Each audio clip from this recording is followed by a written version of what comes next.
Le syndicat national des journalistes indépendants du Togo, SYNJ, dénonce fermement l'attaque brutale survenue le 29 septembre 2024 au siège de la CEPA, où des journalistes présents pour couvrir une rencontre citoyenne ont été violemment pris pour cible. Alors qu'ils remplissaient leur mission d'informer, ces professionnels des médias ont été frappés, dépouillés de leurs outils de travail, et plongés dans un véritable chaos. Le SYNJ exige des autorités togolaises une enquête rapide pour identifier les auteurs de cet acte intolérable qui porte atteinte à la liberté de la presse.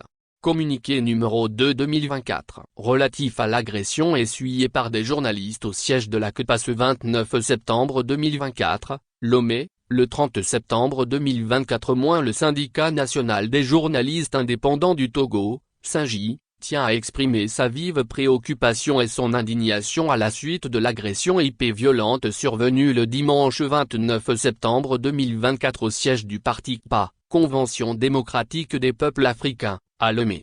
Cette attaque, d'une brutalité d'une autre époque, a visé des hommes et femmes politiques, ainsi que plusieurs journalistes présents sur place pour couvrir une rencontre citoyenne qui avait pour orateur principal le député sénégalais Guy Marius Sagna. Des individus non identifiés ont fait irruption au siège de la CEPA, semant la terreur en s'en prenant aux participants, parmi lesquels figuraient des professionnels des médias. Des journalistes, qui exerçaient leur mission d'informer, ont été frappés et empêchés d'accomplir leur travail. Le matériel de travail de certains de ses confrères a été arraché indûment. Le SYNJ condamne fermement de tels actes intolérables qui portent atteinte à la liberté de la presse et au droit à l'information. Le SYNJ exige que toute la lumière soit faite sur ces événements douloureux, et que les auteurs de ces ignominies soient identifiés et traduits en justice sans délai. Il est impératif que l'État togolais prenne ses responsabilités, en garantissant la protection des journalistes et des professionnels des médias dans l'exercice de leurs fonctions.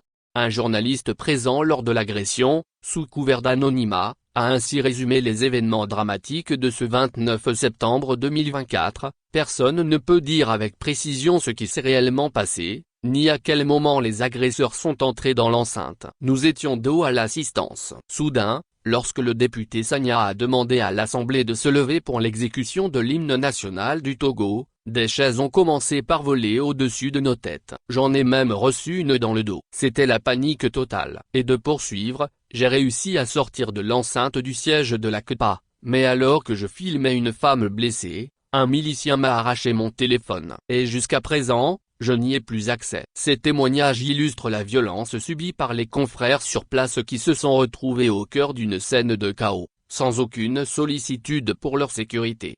Le SYNJ rappelle que les journalistes jouent un rôle essentiel dans toute société démocratique en garantissant le droit du public à l'information. Les violences physiques et les intimidations à leur égard constituent une violation flagrante de la liberté de la presse, un pilier fondamental de toute démocratie.